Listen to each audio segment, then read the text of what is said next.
Bom, nós somos a equipe 5 e vamos estar apresentando sobre o biodiesel. O biodiesel ele é um biocombustível líquido considerado uma fonte de energia renovável, que substitui os usos dos combustíveis fósseis.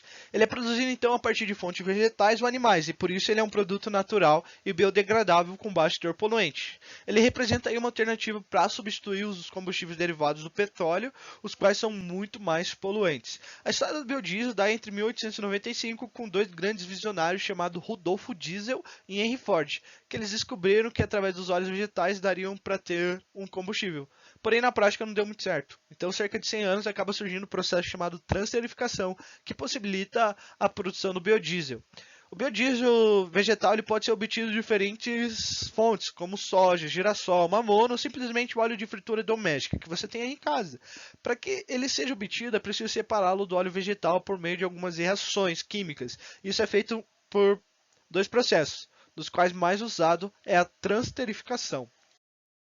Transesterificação ela é a reação de um óleo vegetal com um álcool. Então, os álcools mais que a gente conhece, aí, os álcools mais comuns é o metanol e o etanol. São álcools aí utilizados nos automóveis, feito a partir aí da cana-de-açúcar e, e na presença de um catalisador.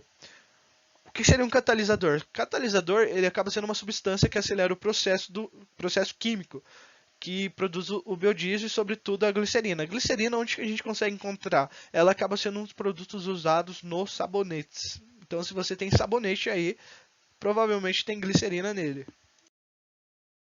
Bom, eu vou explicar um pouquinho do mecanismo, então, da transesterificação. A gente consegue enxergar ali na imagem os triglicerídeos e o álcool. O triglicerídeo ele tem 1 mol. Então, o triglicerídeo tem 1 mol e o álcool ele acaba tendo 3 mols. Durante a reação dos triglicerídeos, transformam-se em monoéster de ácido graxo, os quais compõem o biodiesel. Além disso, também surge a glicerina, como sobretudo da reação. Para a produção do biodiesel, então a gente precisa do álcool. Lembra que eu falei isso? Tem o metanol e o etanol. Só que o mais utilizado e mais eficaz para o processo é o metanol. Ele acaba sendo um processo eficiente para o processo. Os catalisadores da reação pode ser ácido ou base. O hidróxido de sódio, que seria ali na flecha o NaOH, é um dos mais utilizados. Bom, a gente tem um processo chamado esterificação. Então a esterificação ela acaba sendo uma reação um pouquinho mais lenta e ela acaba sendo uma reação também química reversível entre o ácido carboxílico e o álcool, que acaba produzindo o éster e a água. Ali na primeira imagem a gente consegue ver o ácido carboxílico mais a água e do outro lado o éster mais a água. A reação da esterificação ela é lenta, como eu disse, então é sendo necessário um aumento de temperatura e a presença do catalisador. Pera, catalisador. O que é o catalisador? Ele acaba acelerando o processo da reação. Então, para que ele vai servir aí na esterificação? Para acelerar a velocidade. Esse processo ele acaba sendo dominado pela esterificação de Fischer. A reação inversa da esterificação é dominada por hidrolise de éster. No caso, a partir do éster e água são produzidos o ácido carboxílico e o álcool. Na segunda reação ali, na segunda, na verdade, reação da esterificação, que seria a equação geral, que é a segunda imagem, a gente consegue perceber que a água é formada pela união do grupo hidroxila, o OH, do ácido carboxílico, com hidrogênio no H. Tá, mas de onde que vem esse hidrogênio? Do álcool. O restante da cadeia carbônica do ácido carboxílico e do álcool se une para originar o éster. A esterificação também pode ocorrer entre os ácidos inorgânicos ou álcool secundário ou terciário. Nesse caso, a formação da água ocorrerá de uma forma diferente do grupo hidroxila. Será proveniente o hidrogênio do ácido. O exemplo é a reação entre o ácido inorgânico e a formação do éster, do éster inorgânico. As 3 moléculas do ácido orgânico, que seria o ácido nítrico, reagem com a glicerina e formam-se a trinitroglicerina, que seria o éster nitrado, um explosivo. Olá, meu nome é Gabriel, vou falar sobre a glicerina, que é produto da fabricação do biodiesel. Bem, seu grande problema é a quantidade, porque ela é gerada em larga escala, e se não for tratada corretamente, acaba que ela se torna imprestável e fica com um descarte muito difícil. Seu estado bruto, também conhecido como loira, ela é produto da transesterificação do biodiesel. E o seu processo de purificação consiste na remoção da água, metanol, do cloreto e de suas impurezas, pelos processos de secagem, destilação, desodorização, branqueamento e filtragem. Isso gera um produto de quase 99,5% de pureza, o que atende todos os requisitos, principalmente das indústrias farmacêuticas. Ela tem um gosto naturalmente doce, sem cheiro e uma aparência viscosa, lembrando muito a glicose de cozinha. E seus principais usos são na indústria cosmética, indústria alimentícia, na síntese de resinas e na indústria farmacêutica. Atualmente, nessa pandemia que estamos vivendo, ela é muito comum no álcool e gel, como se pode ver na imagem, porque ela é colocada ali para que evite que o álcool que tem no produto resseque as nossas mãos. Muito obrigado. Eu sou a Kathleen, vou falar um pouquinho sobre a estrutura do biodiesel. Então, ele é uma longa cadeia formada por carbonos e hidrogênios, como a gente consegue ver ali na imagem, e ele possui um éster que está circulado em vermelho na figura. A semelhança com o diesel e por que o biodiesel leva diesel no nome é justamente por conta das cadeias estruturais, então, dessa semelhança entre os dois. Se a gente for ali observar essa comparação, a gente consegue ver que ambas são cadeias longas, formadas por carbonos e hidrogênios, e geralmente esse número de carbonos ele vai variar de 15 a 20 carbonos. A grande diferença se dá justamente pelo biodiesel possuir esse éster. Então, essa semelhança é responsável por fazer com que o biodiesel possa ser utilizado nos mesmos lugares que o diesel. Então, a gente tem mais contato com os motores a diesel, por exemplo. Então, durante essa apresentação, a gente optou por usar uma fórmula genérica, porque em todas as nossas fontes de pesquisa havia essa variação no número de carbonos, ou às vezes ele nem apresentava o número, ele só deixava representado por um R1, um R2 e assim por diante. Por conta disso, a gente escolheu essa fórmula com 15 carbonos, 30 hidrogênios e 2 oxigênios, e para ficar mais fácil da gente explicar e de entender também. Então, por que acontece essa variação no número de carbonos? Então, ela se dá muito pela procedência do biodiesel. Então, o David já tinha explicado que na fabricação do biodiesel pode ser utilizado diversos óleos. Óleo de soja, óleo de mamona, óleo de girassol e até mesmo óleo de cozinha, que a gente tem em casa, que a gente já usou em fritura, ele pode ser reutilizado, reciclado nessa fabricação do biodiesel. Por conta dessa variação dos tipos de óleos que tem, a gente tem essa variação no número de carbonos dentro da cadeia do biodiesel. Então, um pouquinho sobre as propriedades físico-químicas. Ele se encontra no estado líquido. A coloração ela vai do verde amarelado ao castanho claro. Ele é praticamente insolúvel em água e em solventes polares, como por exemplo o ácido acético. O odor dele vai ser muito semelhante ao do óleo que foi utilizado na sua fabricação. Então, por exemplo, se eu utilizei um óleo de girassol, o cheiro vai ser muito parecido com o do óleo de girassol. O ponto de ebulição vai ser de 130 graus Celsius. Ponto de ebulição, lembrando, é o momento em que ele passa do estado líquido para o estado gasoso. Por que o biodiesel ele pode ser considerado um hidrocarboneto? Então, primeiramente, ele é formado por carbono e hidrogênio, então isso faz com que ele esteja também dentro da química orgânica, e ele possui a capacidade de fazer ligações. O biodiesel ele faz ligações saturadas, ou seja, é uma ligação só. E uma das principais características de um hidrocarboneto é a capacidade de realizar uma combustão completa. Isso, claro, se ele tiver oxigênio suficiente e uma fonte de calor. É importante ressaltar que ele tem essa capacidade de realizar a combustão completa, mas que nem sempre ele a realiza, podendo efetuar uma combustão incompleta. A gente vai entender um pouquinho mais sobre a equação de combustão quando a gente for explicar isso mais para frente. Olá, meu nome é Saulo e eu vou falar um pouco sobre a reação de combustão, sua teoria. O biodiesel ele é um éster e por isso já tem dois átomos de oxigênio na molécula, que é o C dupla O. Na queima do biodiesel, a sua combustão ela é completa. É necessária uma quantidade de oxigênio menor que a do diesel mineral. Durante sua reação de combustão, a quantidade de CO2 que é liberada pela queima é menor em relação aos combustíveis fósseis. A diferença média em favor do óleo diesel do petróleo situa-se na faixa de somente uns 5%. Entretanto, com uma combustão mais completa, o biodiesel possui um consumo específico equivalente ao do diesel mineral, porque o poder calorífico do biodiesel é muito próximo do poder calorífico do óleo diesel mineral. Bom, agora eu vou falar como se faz a reação de combustão do biodiesel.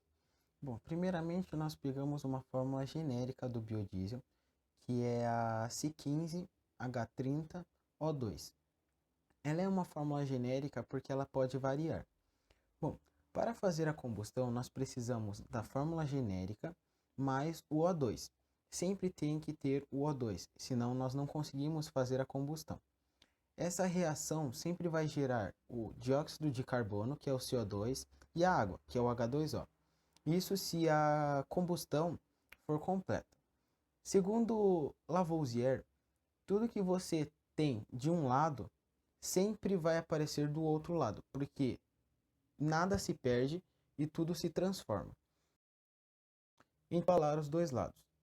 Sabendo que do lado esquerdo nós temos 15 carbonos e do outro lado nós temos apenas 1, nós vamos ter que multiplicar 15 por 1, que vai dar 15 carbonos no lado direito, para ficar igual. Com o hidrogênio nós vamos fazer basicamente a mesma coisa.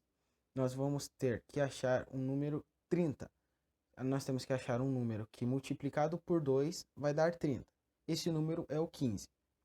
Então, por enquanto, nós já sabemos que temos 15 CO2 e 15 H2O. Agora falta a gente achar quanto de oxigênio foi gastado para fazer a combustão, para fazer a nossa reação de combustão do biodiesel. Bom, sabemos que no dióxido de carbono tem 2 oxigênios. Então, o 2 está multiplicando. Então, isso vai dar 30. E a água, nós temos apenas um oxigênio. Então, o 1 está multiplicando pelo 15 que está na frente, que vai dar 15. Daí nós vamos somar 30 mais 15, que vai dar 45. Como nós temos 2 oxigênios no lado esquerdo e ele está multiplicando um número que vai dar 45, esse número vai ser o 22,5. Mas como não podemos ter número quebrado na reação, nós colocamos ele em fração. Então ele vai ficar 45 sobre 2O2. Então essa vai ser a reação de combustão do biodiesel. Vai ficar C15H30O2 mais 45 sobre 2O2, que vai gerar 15 CO2, 15 dióxido de carbono, mais 15. Bom, aqui vai ser uma comparação. Bom, aqui nós conseguimos ver que o diesel tem menos oxigênio que o biodiesel e é mais poluente. Mas essa comparação nós vamos ver daqui a pouco com a Laisa explicando. Muito obrigado. Olá novamente, meu nome é Gabriel, vou falar agora sobre poluentes gerados pela queima, começando pelo monóxido de carbono, que é produto da combustão incompleta do biodiesel. Bem, ele é extremamente prejudicial para o ser humano, que pode causar desmaio, confusão, cefaleia, vertigens e sintomas similares ao da gripe. É um gás tóxico, incolor e insípido, com uma detecção muito difícil. Então, às vezes, você pode estar em um lugar fechado com muito CO que você não vai perceber e pode acabar morrendo por asfixia. Então, é um gás muito prejudicial ao ser humano. Bem, agora eu vou falar sobre o dióxido de carbono, que é fruto da combustão completa do biodiesel. O CO2 ele pode causar poluição do ar, a chuva ácida, o efeito estufa, que iria aumentar a temperatura dos oceanos, que afetaria a temperatura média terrestre, que iria derreter as calotas polares e aumentar o nível do oceano, causando enchentes e acabando com muitas espécies de animais, porque eles não se adaptariam às novas circunstâncias terrestres. Formas de fazer com que o nível de CO2 diminua seria com reflorestamento. As árvores são muito importantes para evitar que o CO2 acabe com tudo, e o uso de combustíveis de energia limpa, como por exemplo o biodiesel, porque 1 mol desses combustíveis, como por exemplo do biodiesel, gera muito menos CO2 do que 1 mol do diesel. Então é muito importante dar prioridade para combustíveis de energia limpa ao invés de energias de combustíveis fósseis. Bem, relacionando um pouquinho com algumas matérias, a gente pode relacionar tudo isso à vida afetada, a vida dos animais que estamos estudando em biologia, porque iria causar um desequilíbrio no ecossistema terrestre que causaria na extinção de inúmeras espécies muito importantes. Podemos relacionar também com química e ciências aplicadas o fato de estamos estudando os gases, estudamos as reações de combustões e estamos trabalhando também alguns problemas ambientais, que também a gente pode relacionar com física, pelo fato de estarmos estudando a termodinâmica, estamos estudando a temperatura da Terra. Então, essas são algumas matérias que eu cito que podem ser relacionadas com o que estamos estudando. Muito obrigado. Bom, sou o Gia e vou estar apresentando um pouco sobre economia e curiosidades do biodiesel. Bom, começando falando que o biodiesel é renovável e é menos poluente que outros combustíveis, mas infelizmente ele não pode ser considerado uma energia totalmente limpa, pois ele emite poluentes para a atmosfera, polui rios, cidades e até campos e florestas. E ele também é biodegradável. Ele vem sendo utilizado mais intensamente na Europa, principalmente na Alemanha e na França, que aproveitam os excedentes do óleo de colza. E a Alemanha se encontra em plena utilização do biodiesel, sendo que atualmente ela pode ser considerada a maior produtora e consumidora desse combustível.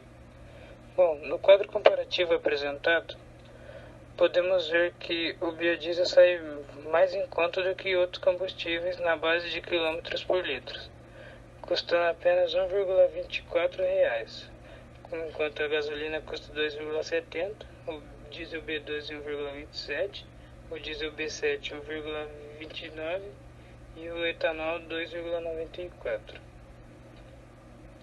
Bom, no outro gráfico apresentado podemos ver as produções do biodiesel com o decorrer dos anos, que com base em pesquisa de universidades e dentre outras do site, o biodiesel contém uma mistura de 70% do óleo diesel e 30% do biodiesel B30.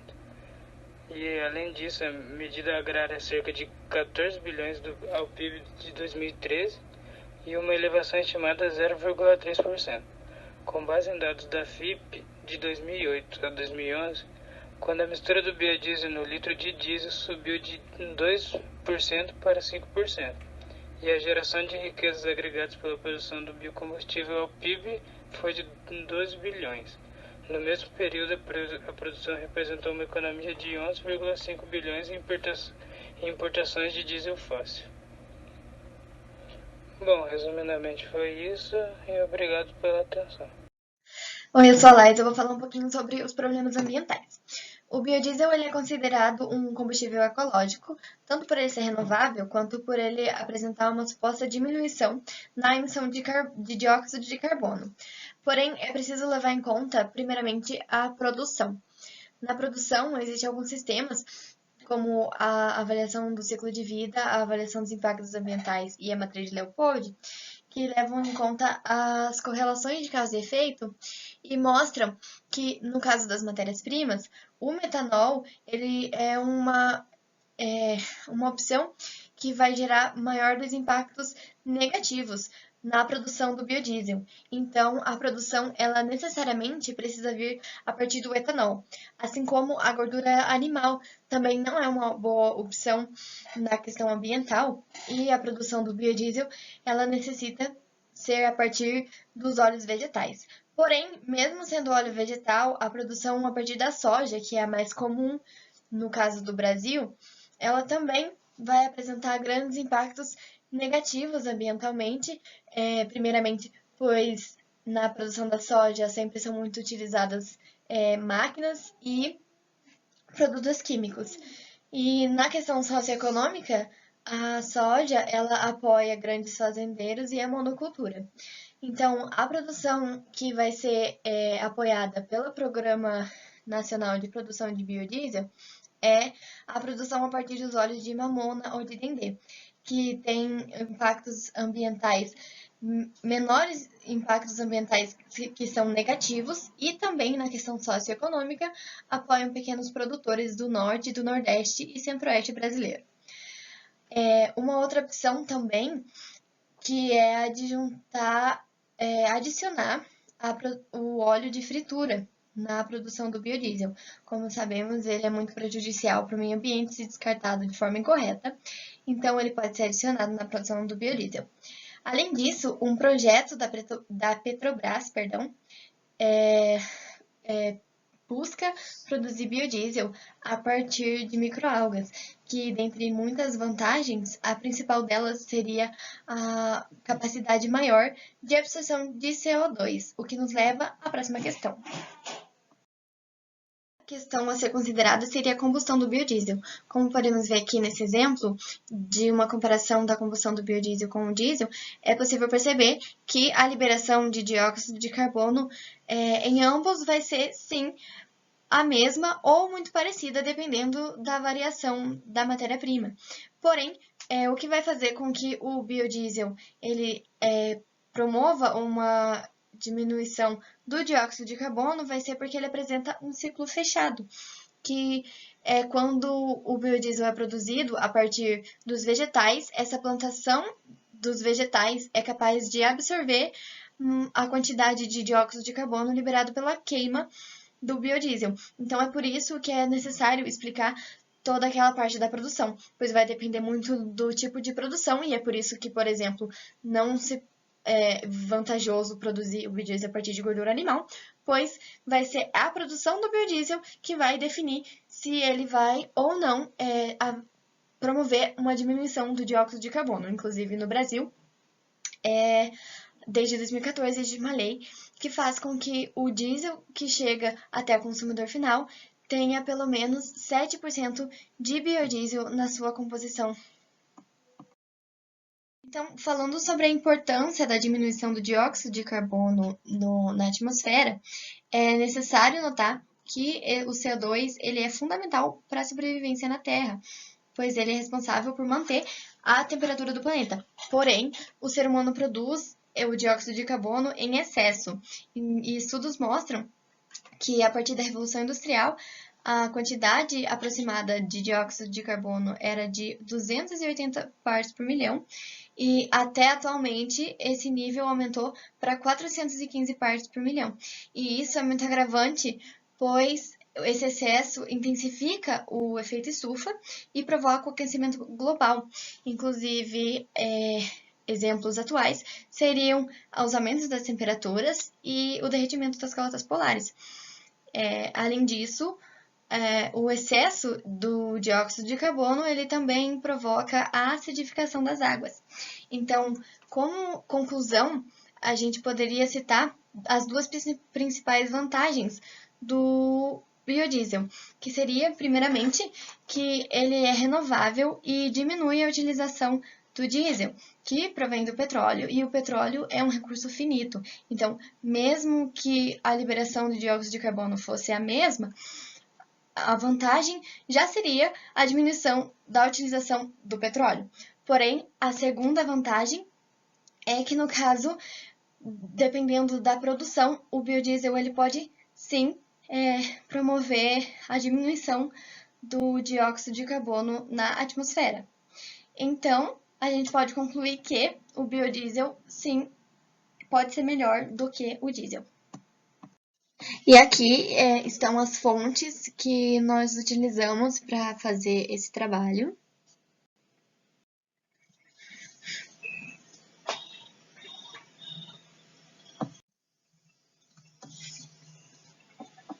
Então é isso, chegamos ao fim. Esse foi o nosso seminário sobre biodiesel. Muito obrigada por assistir.